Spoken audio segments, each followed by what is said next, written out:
와이즈 클럽. 당신도 투자로 인생을 바꿀 수 있습니다. 고정 댓글을 확인하세요. 최근의 하락은 많이 떨어졌지만 많이 떨어지지 않았어요. 예?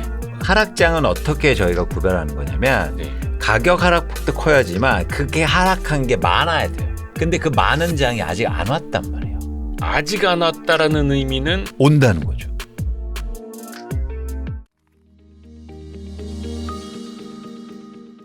그러면 저희가 이제 뉴스를 보면 뭐 강남 어디에, 송파 어디에 바닥 쳤다. 뭐 한 20억 가던 게 한 14억까지 떨어졌다가 다시 뭐 한 15억 올라왔다. 16억, 17억 간다. 막 이렇게 하면 물론 거기에도 역전세가 있을 거고 거기에도 뭐 강남 지역에 지난번에 말씀해 주신 게 전세 공급이 한 2년 동안 많을 거다 말씀을 해 주셨는데 그럼에도 불구하고 리바운드가 됐다라는 거는 그 밑에서만이기 때문에 의미는 없다라고. 의미는 있는데 그 변동을 일으킨 게 실수요자들이기 때문에 네. 지속되기 어렵다는 거예요. 그리고 그들이 가격 결정권자들이 아니고 집을 내놓는 사람들의 가격 결정권이기 때문에 그냥 싸게 나온 집을 샀을 뿐. 그렇죠. 그래서 요 밑에인 요 정도 매물만 소화가 됐을 뿐. 그렇죠. 그리고 또 하나 뭐냐면 지금 아니, 광순의 복덕방을 많이 읽었더니 이게 칭찬도 받고 지금. 예. 그리고 또 하나 중요한 건 뭐냐면 예. 지금 최근의 하락은 많이 떨어졌지만 많이 떨어지지 않았어요. 예? 뭐 내 거인데 내 거 아닌 내 거 같은 너 뭐 이런 겁니까? 그게 왜냐면 예. 실제로 한 30~40% 빠진 데가 있어요. 강남 3구에도. 예. 근데 한두 채였단 말이에요. 아, 거래량 자체가 많지 않았으니까. 거래량도 그렇고 그렇게 매물이 많지 않았어요. 아. 네. 그러니까 이게 하락장은 어떻게 저희가 구별하는 거냐면 네. 가격 하락폭도 커야지만 그게 하락한 게 많아야 돼요. 네, 네. 근데 그 많은 장이 아직 안 왔단 말이에요. 아직 안 왔다라는 의미는 온다는 거죠. 오. 양이 많아지는. 그렇게 떨어진 게 많아지는. 어떻게 이제 거꾸로 생각해 보면은 거래가 다시 좀 활성화돼야 진짜 바닥이 나온다라는 뜻도 그렇습니다. 그렇습니다. 그래서 그런 시기가 와요. 거래는 회복하는데 예. 가격이 안 오르는 상황. 거래는 회복하는데 가격이 안 오르는. 지금은 거래가 증가하면서 가격도 회복하잖아요. 네. 이런 장은 진짜로 집 사기 좋은 시점 아니에요. 근데 일반적으로 거래량은 가격에 선행한다라는 말도 있잖아요. 네. 그러면은 가격이 많이 떨어진 상태에서 그래도 거래가 많이 되면 뭔가 바닥은 다졌고 네. 좀 올라갈 일도 생긴다라는 그렇죠. 뜻일까요? 그런데 거래량이 추세적으로 증가해야 되는데 최근에는 사실은 추세적으로 증가하기에는 좀 더 봐야겠지만 좀 힘들지 않을까 보는 거예요. 왜냐하면 네. 가격이 다시 오르면 수요가 줄기 때문입니다. 아까 처음에 말씀하신 것처럼. 예. 근데 이 시장이 다시 가격이 떨어지면 어떻게 되냐면 그리고 그 떨어진 물건이 많아지게 되잖아요. 네. 그럼 누가 들어올까요 또? 투자자들이 들어오기 시작해요. 그게 추세적이라고 판단이 되면. 그렇죠. 네. 아, 이게 진짜 이제 앞으로 가격이 오르겠구나. 주식처럼. 예. 그러면은 거래량이 증가하면서 추세적으로 가격이 오르는 시점이 오죠. 그 신호는 뭘로 봐야 됩니까? 예를 들어서 공교롭게도 가격이 떨어진 상황에서 밑에 있는 매물은 좀 소화가 된 상황, 어느 정도 리바운드가 된 상황, 그리고 마침 금리가 만약에 그때 또 내려간다면 그러면은 뭔가 조금 추세가 만들어질까요? 그렇죠. 그런데 중요한 건 저희가 금리 예측은 하기가 힘드니까 이제 예. 배제하고. 근래에 그러니까 한국은행의 기준금리는 3.5%로 지금 동결이 되고 있는데 네. 은행들의 주택담보대출 금리는 뭐 상당히 한 6%대에서 요즘에 뭐 한 4% 후반도 나온다지 않습니까? 그래서 금리 부담이 떨어졌네. 이러면서 사람들이 좀 집을 살 수 있지 않을까 또 이런 기대들 나오는 것 같아요. 그건 부동산 시장을 굉장히 나이브하게 보는 거예요. 순진하게. 왜냐하면 예를 들어서 예. 꼭 어디하고 연결되냐면 기본적으로 금리 인하가 부동산 시장에 영향을 미치려면 예. 금리 인하가 주택 수요 증가에 연결돼야 돼요. 그렇잖아요. 금리 인하가 주택 수요 증가로. 예. 그러니까 금리 인하가 바로 가격 상승으로 가지 않는단 말이에요. 그렇죠. 그렇죠? 예. 시장을 뭐 거쳐야. 그렇죠. 네. 그런데 그냥 이걸 띄고 얘기하더라고요. 근데 그 중간 과정이 필요한 겁니다. 금리가 인하되더라도 네. 주택 수요가 증가하지 않으면 예. 그러면 부동산 시장에 영향을 안 미친단 말이에요. 네. 예를 들면 2009년부터 네. 2013년까지 우리나라 주택담보대출이 6%대에서 3%대로 반으로 떨어져요. 근데 가격은 계속 빠졌잖아요. 이유는 뭐냐면 금리 인하가 주택 수요 증가로 이어지지 않았기 때문이에요. 쉽게 말해서 금리 인하되는 이유가 경기 침체고 막 회사도 어렵고 돈도 못 버는데 아이 금리 됐으니까 집이나 사야지 이런 사람이 어디 있습니까? 그렇지 않아요? 네. 네. 그러니까 지금 저희가 코로나19라는 아주 독특한 상황을 보면서 금리에 대해서 너무 과중하게 부동산 시장의 연관성을 얘기하는데 예. 그게 최신 효과죠. 최근에 그런 일이 있었으니까. 그렇죠. 그렇죠. 예. 또 하나 어떤 상황도 있냐면 금리가 이렇게 출렁거리면 사람들은 뭐랄까 그러니까 시장 참여자 특히 부동산 시장에 참여하는 참여자들은 네. 주식시장하고 좀 다른 측면이 있어요. 왜냐하면 금리가 인하되면 바로 주식시장에 반영이 되고 뭐 빠르죠. 오를 수 있죠. 근데 네. 부동산 시장 아까처럼 수요 증가에 연결될 뿐만 아니라 쉽게 말해서 대출하고 연결되잖아요. 네. 그렇죠? 네. 금리 인하가 수요 증가해서 그 중간에는 대출이 있잖아요. 그렇죠. 그렇죠. 근데 대출을 실행할 때 수요자들은 아주 독특한 현상을 보입니다. 대출을 실행할 때 수요자들의 독특한 현상. 어떤 걸까요? 예를 들면 예. 금리가 막 내려가잖아요. 네. 그러면 사람들은 어떤 대출을 많이 받을까요? 고정금리일까요? 변동금리일까요? 내려갈 때는 변동금리가 좋죠. 낮은 시점에. 이미 다 내려왔다라고 네. 보면 그럼 네. 고정 픽스로 가야죠. 그렇죠. 네. 그런데 변동금리 대출이 훨씬 많아요. 아. 왜냐하면 사람들은 시장 특히 부동산 시장의 참여자들은 뭐냐면 어떻게 하냐면 적응적 기대를 합니다. 적응적 기대. 지금까지 해왔던 거에를 통해서 기대를 해요. 예. 지금까지 금리가 계속 내려왔기 때문에 네. 충분히 낮은 시점에도 앞으로도 낮아질 더 거다. 내려갈 거라고 적응적으로 판단해요. 그래서 변동금리를 받아요. 반면에 요즘처럼 금리가 계속 올라왔잖아요. 네. 지금은 어떤 금리가 대출이 많은지 아세요? 어떤 게 많을까 지금은? 오히려 고정금리. 고정금리가 훨씬 많아요. 그래서 최근에 특례 보금자리론 대출이 증가한 거예요. 사실은 금리가 충분히 높은 수준이고 하면 합리적 기대를 하면서 이건 내려갈 수 있으니까 지금 변동금리를 받아야지라고 생각 안 한단 말이에요. 원래는 이제 금리가 피크를 쳤다라고 생각을 하면 네. 변동금리로 가야 사실은 유리해진다고 저도 생각은 하는데. 네. 근데 지금까지 오른 게 무서운 거예요. 이해하셨죠? 예, 예. 근데 제가 이런 얘기 하니까 당신은 실물을 몰라서 그런 소리 한대.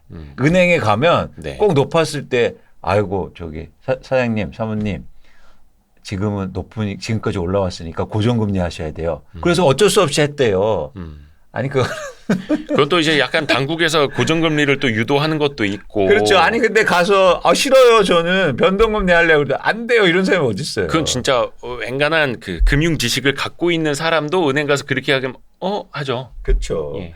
그래서 사람들은 특히 부동산 시장에 참여할 때는 사이클이 길기 때문에 네. 적응적 기대를 한단 말이에요. 판단으로. 적응적 기대. 그게 시장에 실제로 나타납니다. 그래서 예를 들어서 금리가 크게 떨어지지 않는 한 네. 뭐 조금 하락한다고 해서 바로 사람들이 대출 받아서 집을 산다? 쉽지 않다. 왜냐하면 올라가면 어떻게 할 거예요. 아하. 네. 그래서 그 추세를 한꺼번에 뭔가 뒤집기에는 역부족이다. 그렇죠. 그건 쉽지 않다라고 그렇죠. 보시는 거고. 그래서 향후로 이제 어쨌든 저희가 변화를 읽는 건데 그런 진짜로 집 사기 좋은 시점은 아주 지표로만 보면 가격이 떨어진 상태에서 거래량이 회복할 때고 네. 그리고 시장이 사용 시장에서 다시 투자 시장으로 그렇게 변할 때. 또 하나가 요즘에 그 미분양 주택도 물론 이건 뭐 장기 시계열로 본 거는 아닙니다만 뭐 한 7만 5천 가구까지 갔다가 7만 2천 가구까지는 좀 줄었다. 그래서 미분양 가구도 물론 뭐 한두 달 데이터긴 합니다만 그래도 더 증가세는 아니 좀 줄었다라고 하는 게 뭔가 그래도 긍정적인 신호는 되지 않겠어요? 미분양 준 건 긍정적이죠. 특히 서울이 의미 있게 지금 분양이 잘 되고 있는데. 이거 경쟁률도 좀 나오더라고요. 그렇죠, 이제. 그렇죠. 네. 그런 상황인데 저희가 또 엄밀히 보셔야 될 게 일단 미분양이 줄어든 건 네. 최근 1분기에 분양이 줄었기 때문이요. 분양 자체가 줄어서 네, 분양을 거의 안 했거든요. 건설사들이. 네. 뭐 미분양이 많아질 거라니까 분양을 줄였죠. 손해 볼까 봐. 예. 그런데 상대적으로 초기 분양률은 떨어졌어요. 초기 분양률은 떨어지고 그러니까 모수가 줄었기 때문에 실제로 시장은 안 좋은데도 미분양이 줄은 것처럼 나타나는 거예요. 분양 공급이 줄었으니까. 네, 물론 그런 효과도 있습니다. 예를 들어서 지금 분양권 전매를 풀었거든요. 네네네. 그래서 분양 시장이 지금 투자자들이 들어오고 있어요. 아, 그 피 먹고 팔아야지 이거. 그렇죠. 네. 그래서 수요가 다시 붙으면 미분양이 줄 수 있어요. 이것도 마찬가지로 이제 투자 성격으로 좀 바뀌는데, 근데 저희가 근본적으로 투자 수요가 계속 들어오긴 힘들다. 왜냐하면 네. 분양가가 비싸질 거예요. 분양가는 이미 비싸 보이긴 하는데 그 어떤 의미로 말씀해 주시는 걸까요? 분양가가 주변의 가격보다 훨씬 비싸다는 거죠. 아, 그러니까 할인 분양이 아니라, 그러니까 할인 분양이란다. 네. 주변 가치보다는 그래도 좀 싸게 분양을 하는 게 아니라 네. 더 높은 가. 왜 그거는 뭐 건설 비용 증가 때문일까요? 땅을 비싸게 사놔서. 땅값도 올랐고 네. 요즘 건설비 많이 오른 게 또 건설비도 문제잖아요. 오른다니까 그냥 건설사들이 높게 분양하는 거죠. 그래서 그런 지점도 흥미로운 거예요. 예를 들면 뭐냐면 요즘 신문에서 이제는 많이 나오고 건설회사들이 뭐라고 얘기하냐면 네. 분양가는 계속 오른다. 오늘이 가장 싸다. 그런 이야기가 슬슬 나오는 게 네. 그 어떤 분도 그런 말씀을 하시더라고요. 분양가라는 게 지금 있는 주택들이 비싸지면 같이 올라가는 거고 지금 있는 저 주택 5년 지난 저 주택만큼을 똑같이 지으려면 그 비용을 현가화해야 되는데 비싸지고 있다 공사비가. 그렇죠. 레미금 가격 계속 오른다고 하고 막 그렇죠. 철근 가격 많이 올랐고 그렇죠. 아, 그 영향으로. 그래서 자꾸 이제 집이 또 계속 오른다. 네. 집값은 계속 오를 수밖에 없다. 이런 얘기를 하잖아요. 그런 논리로. 그런데 왜냐하면 집값의 50% 이상은 땅값에서 나와요. 네. 그렇죠? 네. 근데 땅값이 떨어지면 분양가 떨어집니다. 그렇겠죠. 그렇죠? 네. 그러니까 최근에 분양가가 오른 거 건설사들이 땅을 과도하게 비싸서 샀기 때문이에요. 과거에. 그러니까 최근에 집값이 오르면서 또 땅을 계속 샀거든요. 음. 네. 그런데 만약에 이제는 미분양이 더 많아지고 건설사들이 PF도 잘 해소가 안 되고 이러면 누가 땅을 사겠습니까? 그럼 땅값이 떨어지잖아요. 그렇죠. 그렇죠. 그럼 분양가 떨어질 수 있어요. 그래서 과거에도 분양가가 떨어진 시점이 있거든요. 네. 기간이. 네. 그래서 여러분들이 뭐 분양가는 계속 오른다 이렇게 보실 건 아니다. 어쨌든 그래서 땅을 비싸게 산 그런 분양 물건들이 이제 계속 분양이 되거든요. 네. 그러면은 주변의 유통시장의 가격이 계속 오르지 않는 한 새 아파트의 가격이 비싸니까 네. 미분양도 다시 증가할 가능성이 있다고 보는 거죠.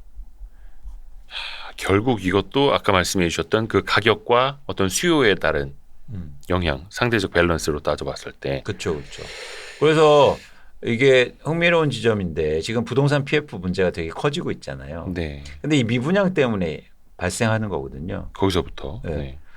근데 지금 부동산 PF나 미분양의 본질적인 책임을 누구 책임입니까, 이건? 그 제 책임은 일단 아닌 것 같고요. 누구 책임일까? 뭐 아니. 금리 영향이 좀 있기는 있었습니다만. 아니, 건설사들 책임이죠. 건설사 그러니까 책임. 건설사들이 이런 상황으로 대비해서 음. 사업 규모도 축소하고 땅도 좀 비싸게 안 사고 이래야 되잖아요. 근데 막 아파트 잘 팔린다고 땅을 엄청나게 비싸게 사요. 건설사들이나 아니면 금융기관이나 이런 데서 부동산 PF로 시행사나 다 같이. 네, 네, 네.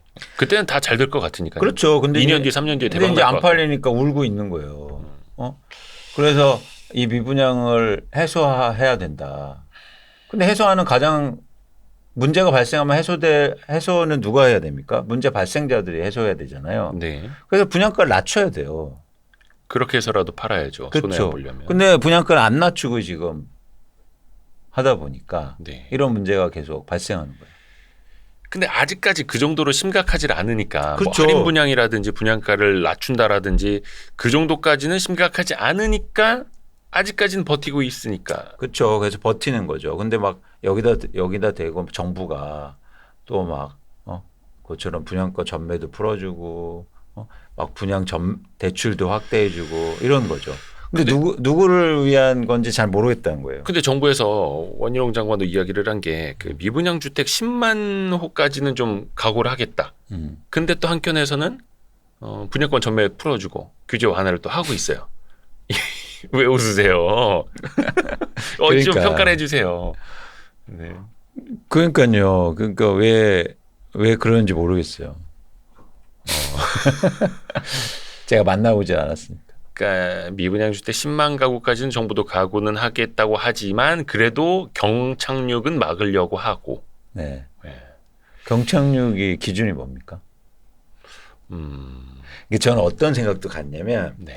사실 자본주의에서 네. 사이클은 불가피하지 않습니까? 네네네. 그렇죠. 네. 그러면서 일종의 자산이 좀 적은 분들도 내 집 마련도 하고 네. 그런 기회가 주어지는 거잖아요. 네. 그렇잖아요. 네네. 과거에도 보면 그래서 IMF 때나 뭐 서프라임 때 사실은 내 집 마련도 하신 분들이 굉장히 많단 말이에요. 네. 그러면서 부의 격차가 줄어드는 거잖아요. 예. 자산 가격이 경착륙 없이 계속 오릅니다. 그럼 언제 집 마련해요? 그래서 그야말로 포모 현상이 불붙었던 거고. 그렇죠. 그래서 자산 가격의 이 사이클은 좀 불가피하다. 그리고 20% 떨어지는 게 연착률이고 30%는 경착률이고 뭐 40%는 그런 뭐고 이런 기준도 없잖아요. 네, 네. 그래서 너무 자산 가격의 변화를 사실은 전 용인을 좀 해야 되는데 이거를 과도하게 정책으로 뭐 막거나 이러면 근데 또 흥미롭게도 그러면 그 자산 가격의 또 하락을 근본적으로 막지도 못해요. 그렇죠. 일시적으로만 사실 미봉에 불과하다는 거예요. 예를 들어서 막 이제 분양 물량 쏟아내냅니다. 네. 그럼 무주택자들이 다 청약 받으러 갈 거잖아요. 그런데 전세가 막 시장에 또 나와요. 공급이 증가해서. 그러면 무주택자들이 집을 많이 보유하게 됐으니까 이제 전세 가격이 더 빠지죠. 네. 그러면 집 가진 사람들이 좀 더 압박을 갈 거 아니에요. 그렇죠? 그러면 진짜 경착륙이 올 수도 있다는 거예요.